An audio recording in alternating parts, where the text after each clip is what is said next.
What up? What up? YouTube Live, how's it going? All right, this is not Rocking It with Rama Screen Live, the weekly show. I'm just doing this impromptu because of the news that just happened this afternoon.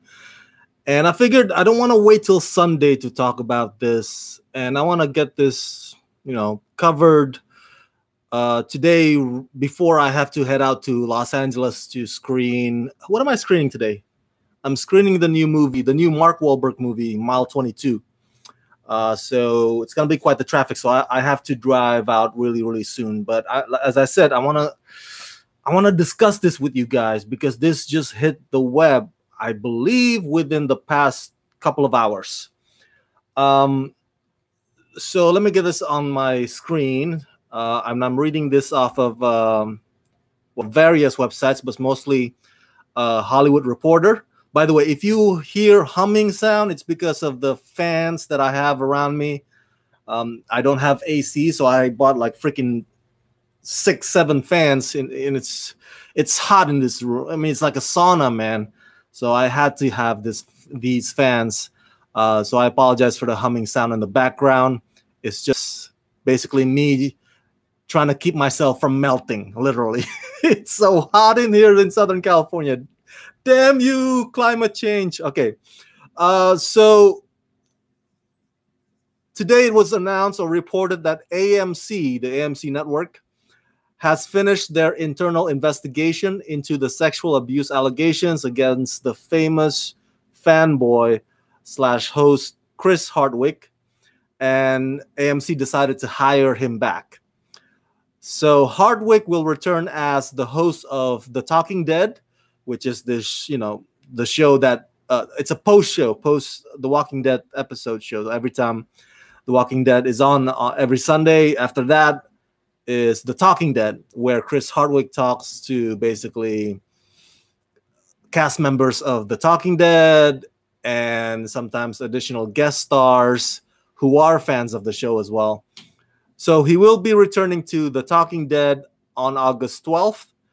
Actress Yvette Nicole Brown, who took over Hardwick's San Diego Comic-Con moderating gig. Sorry, that's my phone.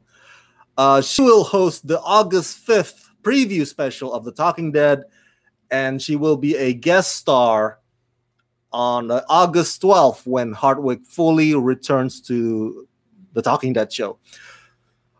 With regards to his other show, Talking with Chris Hardwick, which is kind of like his talk show, regular, I don't know, Jay Leno, Jimmy Fallon, Stephen Colbert kind of thing, but on AMC.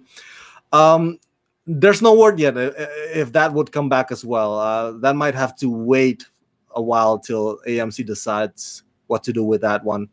But let me read to you what AMC released today, the official statement from AMC, and I quote, "Following a comprehensive assessment by AMC, working with Ivy Kagan Bierman of the firm Loeb & Loeb, who has considerable experience in this area, Chris Hardwick will return to AMC as the host of Talking Dead." Oh, never mind.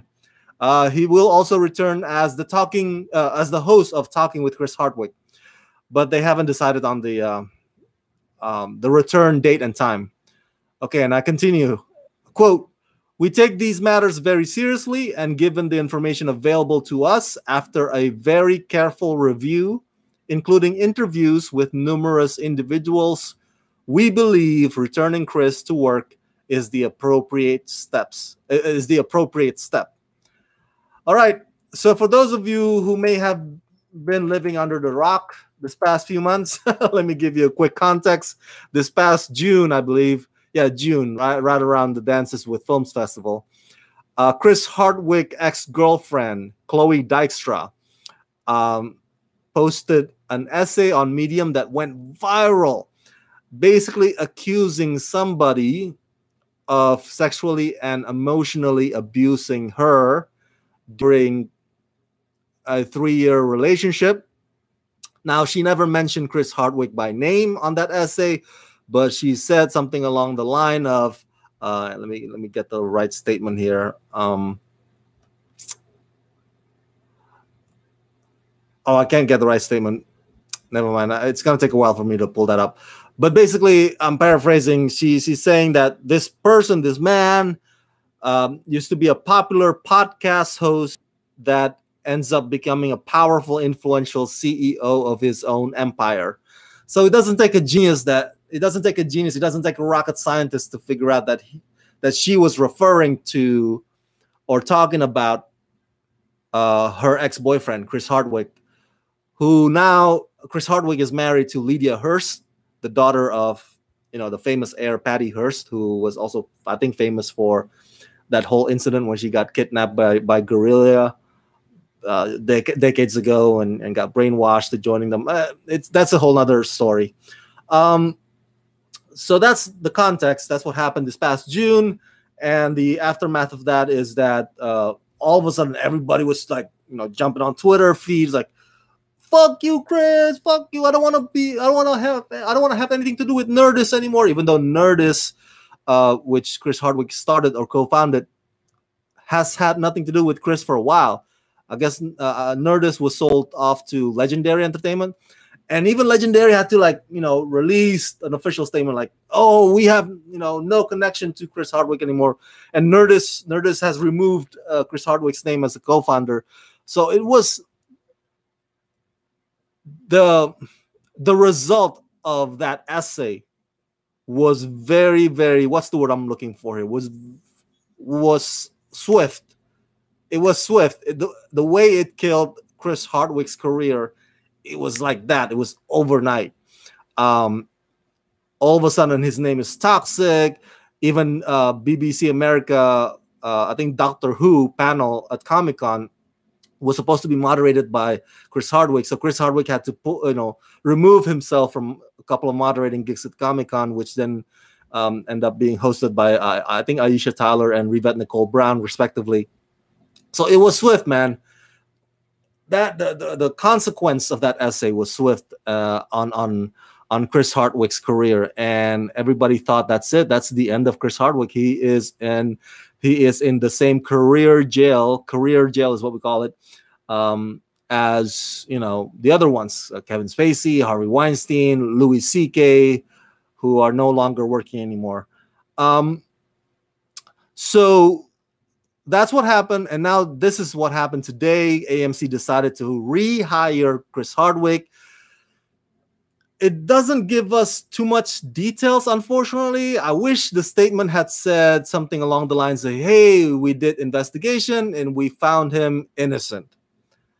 But no, it didn't say that. I just read to you the statement. It said that, well, we believe that returning Chris to work is the appropriate step. That's all it is. We don't know if the behind the scenes. We don't know if Chris Hardwick had to make an apology to Chloe Dykstra for AMC to rehire him back. I don't know if this rehiring comes with any conditions, that Chris Hardwick has to abide by from this point forward, to AMC. Who knows? There's no further details other than just like that short statement. But yeah, he's coming back. He's coming back. Before I give you my opinion, I'm giving you all the context here, and I'm going to ask you for your opinion, to share your comments in the comment section below. I want to hear what you think about this. And of course, this past weekend, I did a video YouTube stream live as well from my own car during Comic-Con, because James Gunn this past weekend was fired by Disney and Marvel. Disney owns Marvel, and so Disney fired James Gunn because somebody dug up James Gunn's old tweets, and I discussed to you in that video that the tweets were very terrible. I did not find them funny. They're just awful pedophile rapist jokes. I don't know what went through James Gunn's mind when he wrote or tweeted those. He does have a sick sense of humor. I thought I had a sick sense of humor, but man, James Gunn's like, Tom Green, the Freddy Got Fingered movie. Tom Green is here, and James Gunn's like, whee! James Gunn's like, hold my beer. I can do one better. So anyway, the jokes were not funny, and in my video, I mentioned to you that there's plenty of blame to go around, because Disney should have known the man that they hired. James Gunn came from an R-rated background. He even made a PG-13 porn joke comedy thing for Funny or Die's web series. So that's the kind of guy James Gunn was, before he joined the whole woohoo, Mickey Mouse studio. So that's, the fact that Disney like acted like they don't know that side of James Gunn is just like, really Disney. And on the other hand, of course, James Gunn's like, hey, dude, I mentioned in the video, if you signed on a contract to work for somebody like Disney, you should know that Disney is all about family centric. They have zero tolerance policy when it comes to tweets like yours. So that's what I mentioned to you in the video. You can watch it again. It's on my YouTube channel. But this development regarding Chris Hardwick being rehired by AMC got me wondering, should Disney also rehire James Gunn? Now, I read to you the statement by AMC, right? They said that the investigation, let me read it, includes a careful review. It includes interviews with numerous individuals. So not long after the Chris Hardwick controversy came out, I think Chris Hardwick's wife, Lydia Hearst, and Chris Hardwick's mother-in-law, Patty Hearst, they came out to his defense. I think Chris Hardwick's other ex-girlfriend, what's her name again? Jenna, I forgot her name. She also came out to Chris Hardwick's defense. A lot of people came out defending Chris Hardwick. And that might have been the game changer. I don't know if that is the game changer, but that might have been. Because, again, the statement doesn't detail what goes on behind the scenes of that investigation. But if you recall, back then, not too long ago, Amber Heard, the actress Amber Heard, who was dating Johnny Depp. I'm sorry, not James Depp. Johnny Depp. She accused him of stuff as well, and then a bunch of Johnny Depp's ex-girlfriends came out to Johnny's defense, including Winona Ryder, who said like, no, Johnny's not that kind of boyfriend. She's wrong, and that's a misleading information, stuff like that. So it's good. I think what I'm trying to say is that if you are on the accused aspect or on the accused side, you want to have people to come to your defense like that. You want to have people being interviewed, or those people defending you, to be part of the interview process of the investigation. They can tell you their side of the story, right? Because remember when I mentioned when I did the video regarding Chloe Dykstra and Chris Hardwick back in June, I said, dude, I can't take sides because there's no evidence yet. Okay, it's a he said, she said, and the fact that people are jumping the gun on killing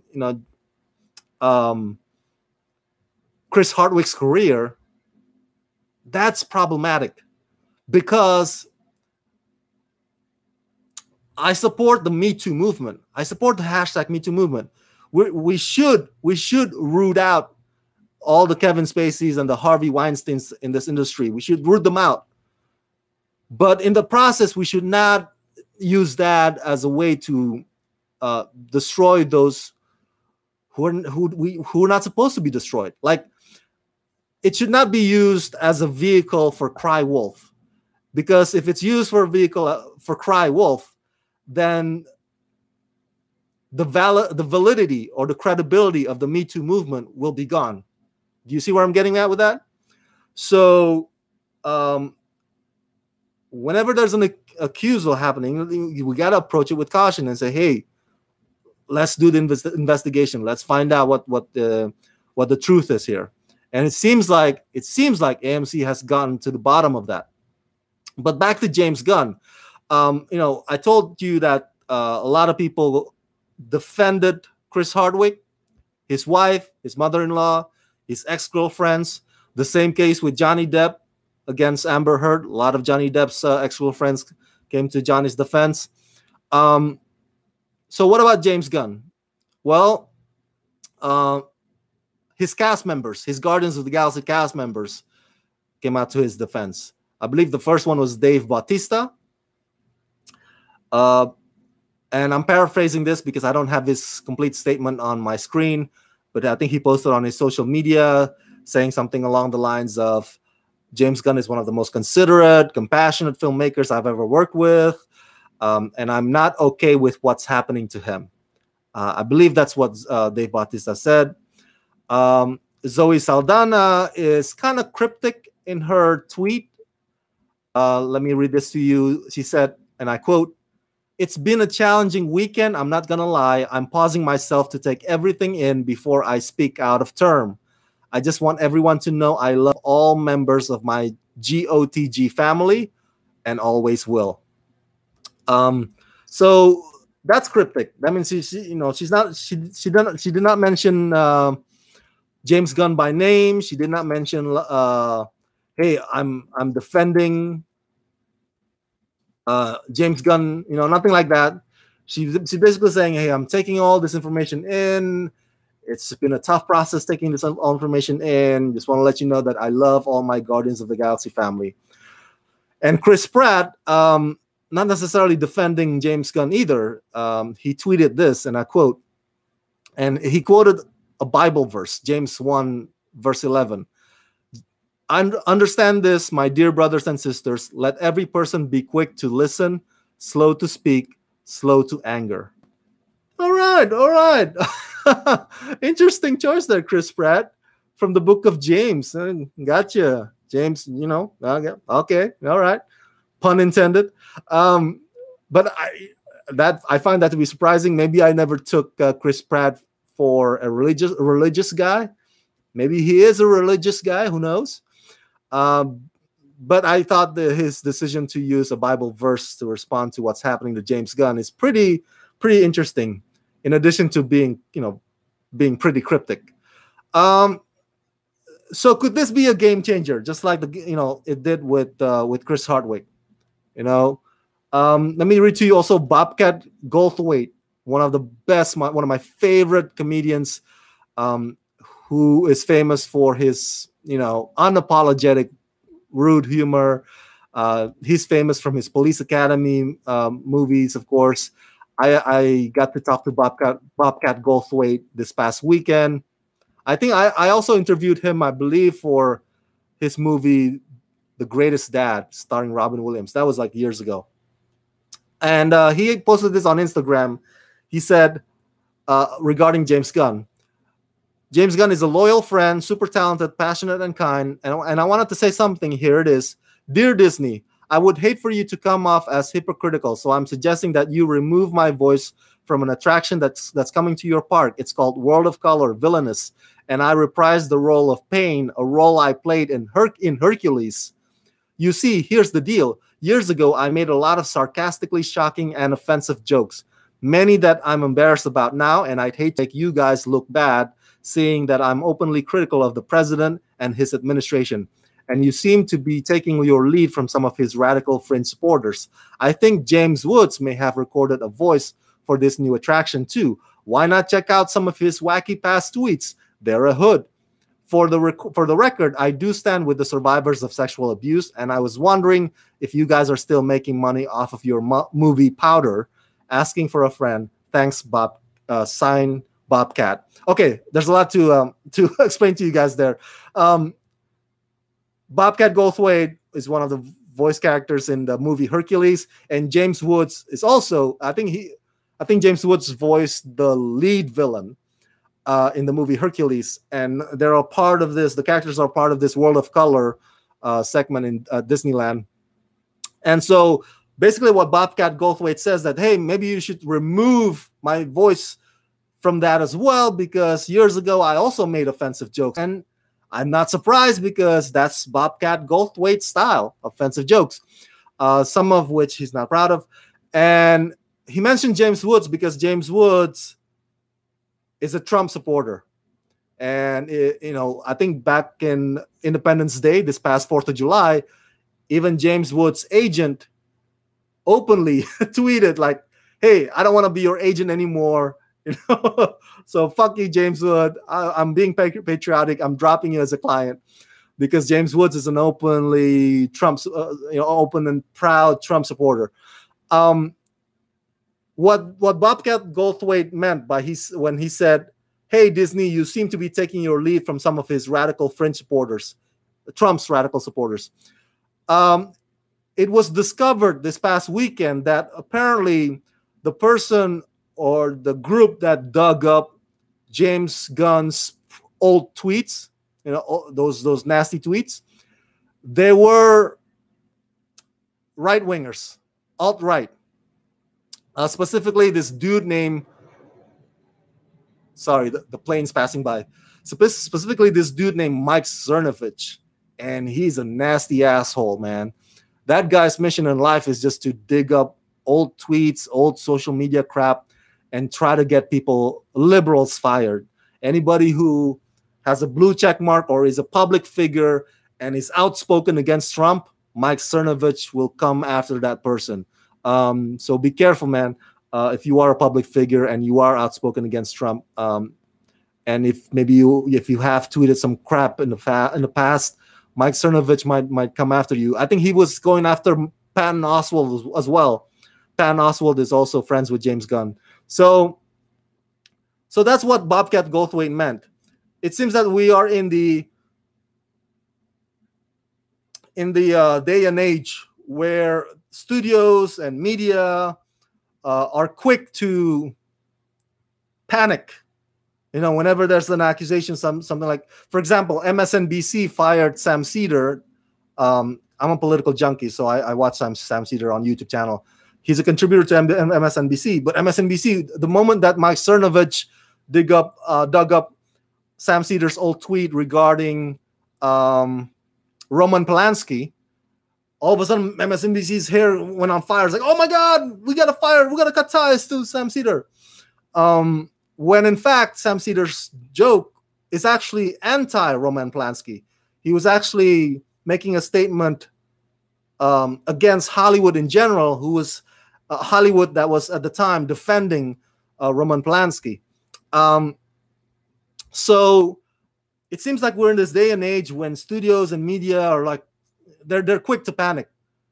They're, that's why I kind of sort of have respect AMC a little bit. AMC says like, okay, let's hold pause on these shows, Talking Dead and Talking with Chris Hardwick, and let's investigate. Let's get to the bottom of this. Let's get to the truth. And unfortunately, that's not the case with Disney, MSNBC. They're quick to like, oh my God, this looks bad. Let's fire them. We don't know that guy anymore.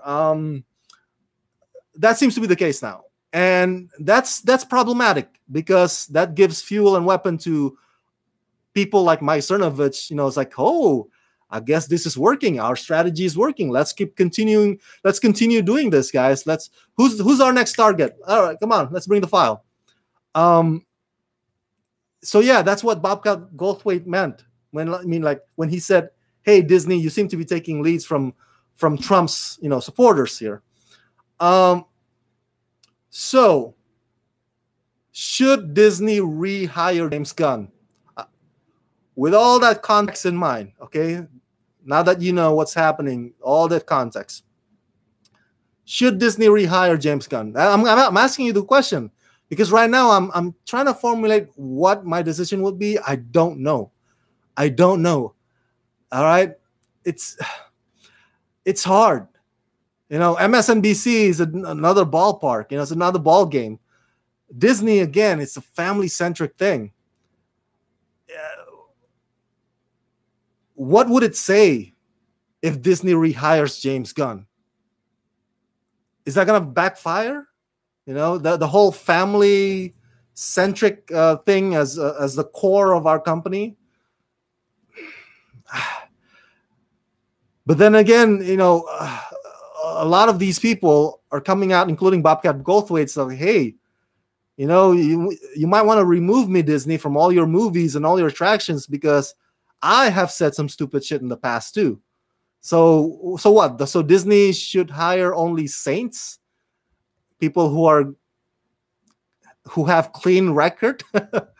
Again, to my question from the last video is like, is Disney's vetting process for hiring or rehiring would have to include, hey, we're gonna have to see your tweets from 6 years ago or 10 decades ago? Would that have to be part of the requirement now? I don't know. It's tough because James Gunn has made Disney so much money. James Gunn has made Disney so much money with those Guardians of the Galaxy movies. But it's to lump James Gunn in the same end of the spectrum as Harvey Weinstein or Kevin Spacey or Louis C.K., to lump him in that group, I think that's not fair. That much I can confidently say. You can't lump James Gunn in that. What he tweeted was shit. Okay, as I mentioned, I'm not defending his pedophile rape jokes. Okay, he has a sick, twisted, terrible sense of humor. But to lump him with the guys who are now in the career jail because they actually did the deeds, they actually, raped, sexually assaulted, and touched, other people, to lump him in that, thing, it's not fair because there's no evidence of him doing the deed. It's just him saying stupid shit. But does that mean, is that enough for like Disney? I mean, is AMC's decision to rehire Chris Hardwick, is that enough for Disney to like rethink their decision? Like, you know what? Maybe we should do our own internal investigation. Maybe we were too hasty, too quick to fire James Gunn. Let's pause. Let's go through the. I don't know if Disney would even go through the same process that AMC did. So I'm throwing the question to you out there as I'm preparing myself to drive out to Los Angeles this evening to screen a movie. By the way, this past weekend at Comic-Con, I was talking to a fellow press member regarding Chris Hardwick, and she was like, immediately, I'm not going to mention her name here, okay? I'm going to keep her, but she immediately said, "Hey, I've been friends with Chloe Dykstra for a long time, and Chloe would not lie." That's what she said. This friend of mine, she said, "I'm friends with Chloe, and Chloe would not lie." And she got a bit upset when I asked her. I was just asking for her opinion. I was not like, asking to argue with her. But clearly she's on the side of Chloe Dykstra. Now with this decision coming out today, I'm kind of curious to hear what my friend thinks about AMC rehiring Chris Hardwick. So to end, I'm going to end on this note. Guys, share your thoughts in the comment section below. Do you think Disney should rehire James Gunn like AMC rehired Chris Hardwick? Let me know your thoughts in the comment section below. Again, I cannot emphasize this enough. I support Me Too movement, but please do not use the Me Too movement as a vehicle for, vindictive reasons or personal vendettas or vengeance. Just because you don't like the person, either gender, male, female, because that whole cry wolf, again, would take away the validity or credibility or the purpose of Me Too movement, which is to make sure that our industry here, the business, should be based on merit and talent and skills and performances and hard work and nothing more or nothing less than that. Okay, thank you so much for tuning in on this YouTube live stream impromptu. As always, subscribe to my channel. And if you can please support this channel, go to patreon.com/ramascreen. $2 per month, $5 per month can go a long way. I could really use your help. I cover so many events, including Scare LA coming up. So yeah, let's rock this. Whoop!